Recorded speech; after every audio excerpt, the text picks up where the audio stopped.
Good morning and welcome to today's Smart Business Strategies podcast. I'm Anna Wilds, the franchise economist. I am delighted to have you here today. I have a special guest, Dennis Schooley, the founder of Schooley Mitchell.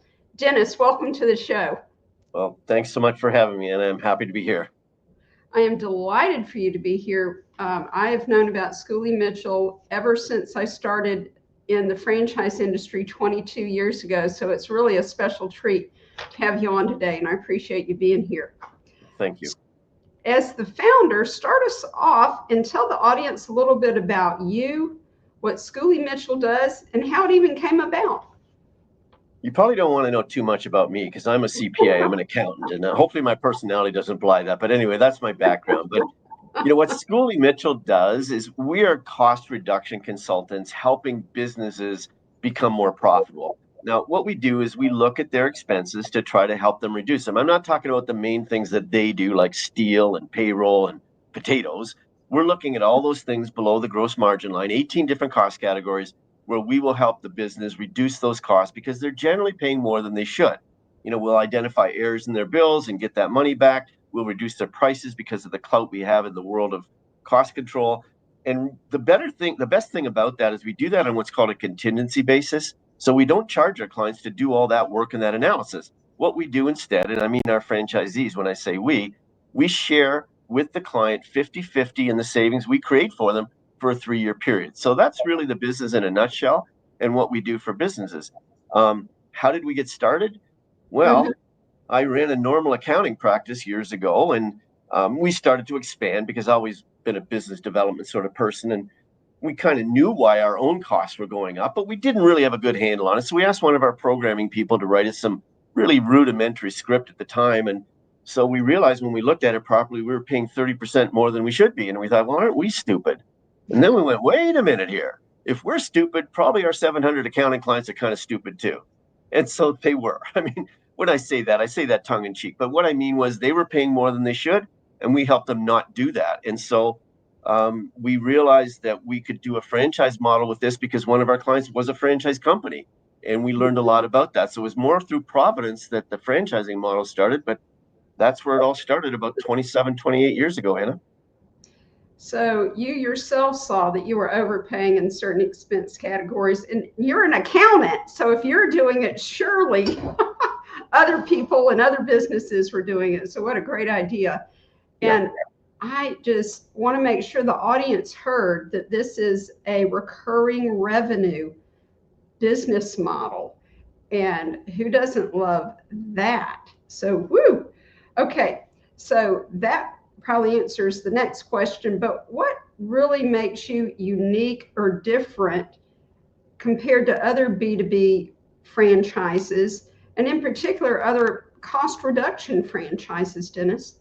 Yeah, I mean, there's not a lot of cost reduction companies out there, but there are a couple. And I mean, our model is different and really different from most B2B sort of offerings that are out there. We have a support team at our head office here of over 160 people. Now, more than half of those people are analysts. They specialize in each of these different 18 cost categories, soon to be 20, by the way. We have a research department. They're going to add additional cost categories as we go along. But we're the ones that do all the analysis. Our franchisees don't have to do that nitty gritty work, the backroom visor work, where you're going through bills and contracts and being on hold for 3 hours with Verizon. Our franchisees are not doing that. Our staff is doing that here. So that's a more of a centralized strategy than anyone else has. So our franchisee doesn't have to do that work, nor do they have to find someone to do that work. We're going to do all that for them. So that's really the differentiator that we have here. That is a massive differentiator, and I love it. Fantastic.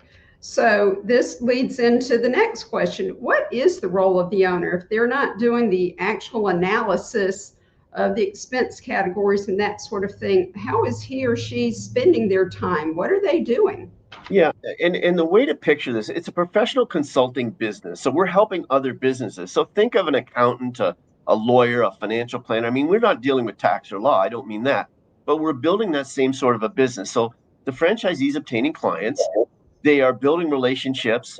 They're presenting those reports that we do when We do all the analysis with their client to help the client understand their choices and best options.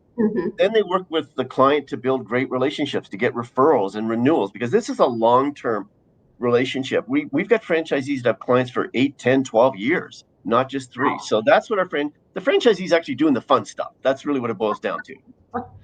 They're out and about, meeting people, being active in their community, belonging to the chamber, going to chamber events, going to B&I groups, networking groups, that sort of thing. They are, and we've got very specific tactics and strategies for those groups that you mentioned that are very fruitful for our franchisees that put them in play, because our offering is so much different than any other business out there. We've got a really great way to build up clientele. We just have to have franchisees that are willing to do it and work at it. Okay, so who is an ideal candidate for Schooley Mitchell? Do you really need to have any particular industry background or have a certain career path that will lead you to be successful as a Schooley Mitchell franchisee? Well, industry, no. Career path, I would say yes. So industry-wise, what people used to think is they had to be an expert in these cost categories that we look at. Right. That's the farthest thing from the truth. They don't have to be that at all. So we're looking for good business people, whether that's management, executive, sales, marketing, consulting. If they've got some kind of background like that, as long as they're comfortable talking to other business people, that's what our training's for. We're going to show them exactly how to have those conversations, what to say, how to deal with any objections that come up. So we're just looking for good business people that, one, like I said, are comfortable talking to other business people and willing to put an effort in to build a business, because that's all it takes here. The rest of it is the system. So when I envision networking in my local community, going to chamber events and that sort of thing, I envision, small to medium-sized business owners. Who is the target market for Schooley Mitchell?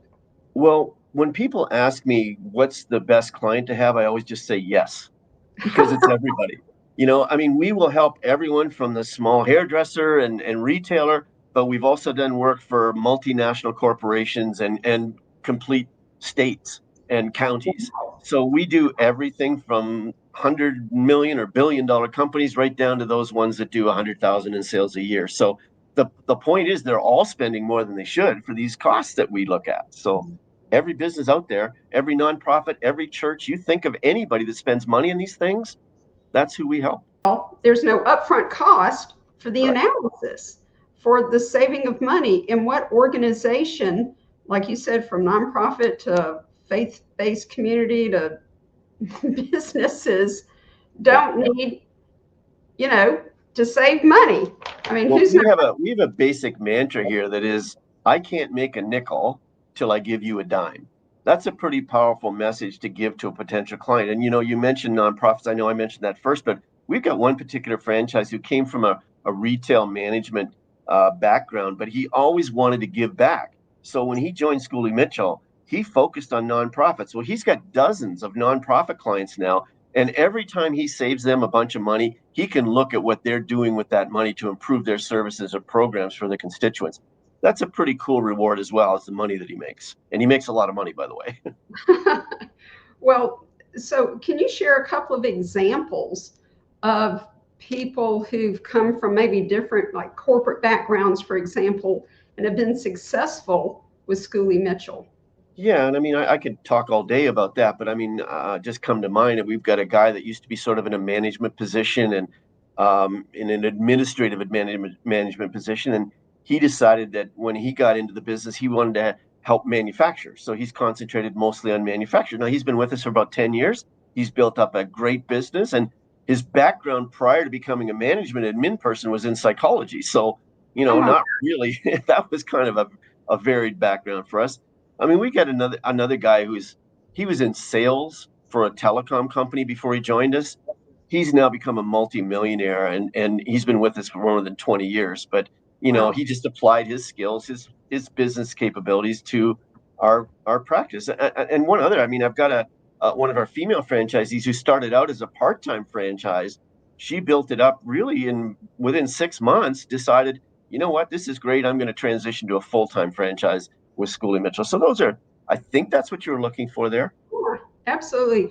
Well, spend a little bit more time on that because you are the only B2B service franchise that I know of that has a, I call it part-time, semi-absentee, Yeah. whatever you want to call it, business model. You can do it either full-time or part-time. So please do speak to that, because that is a huge differentiator that you have. Yeah.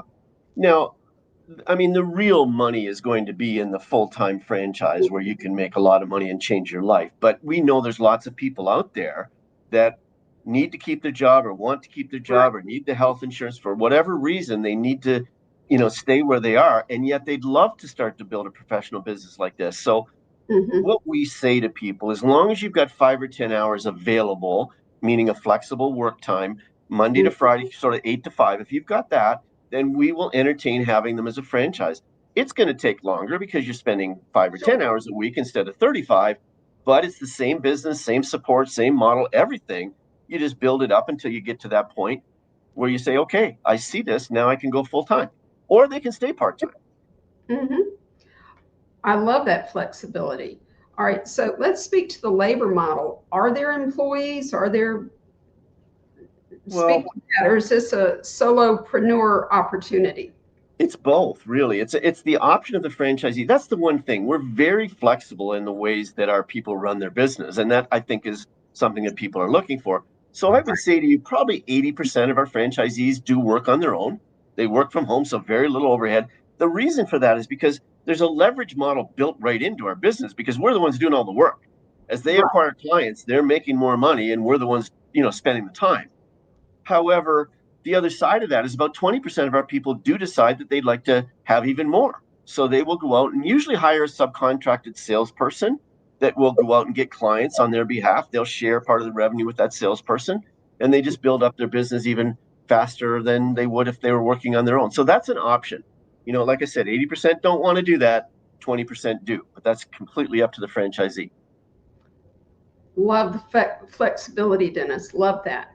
All right, so this show is called Smart Business Strategies. You've already shared a couple, but what is a smart business strategy that you really want as a takeaway for the audience to have that Schooley Mitchell uses? Well, I think one of the things is to understand that every single business, every entity out there is spending more than they should. And that we've sort of implemented a strategy where our franchisees can follow what we've developed over the last 27 years to go and obtain those clients and explain to them, really, that's what it is. It's an educational sale, just explaining why they're spending more money than they should be. And if people are comfortable doing that, then that's a great strategy to build a great future, with Schooley Mitchell here. It really does sound like an outstanding opportunity. So, Dennis, if someone wants to learn more about Schooley Mitchell, what should they do? Well, really, Anna, I guess my advice would be the best thing would be to call you. I mean, you're familiar with the landscape, you're familiar with Schooley Mitchell, but any other options that may be there for them as well. So if they have an interest, I would suggest they contact you, and you can direct them our way if it's a good fit. Absolutely. Well, thank you for that, Dennis, and thank you so much for being here. This has been very eye-opening and inspirational. So, audience, this is Dennis Schooley, founder of Schooley Mitchell. Thank you, Dennis. Well, thank you so much for having me, Anna. And audience, thank you for being here. I appreciate you being here so much and coming back week after week, every Wednesday at noon. Be sure to come back next week because we're going to have another awesome, fantastic, amazing franchise you probably would never have heard of or thought of on your own. I mean, take Schooley Mitchell, for example. B2B, home-based, can do it part-time, full-time, low startup costs, low operating cost, fat, juicy margins, and recurring revenue. What's not to like, Dennis, right? I agree. What's not to like?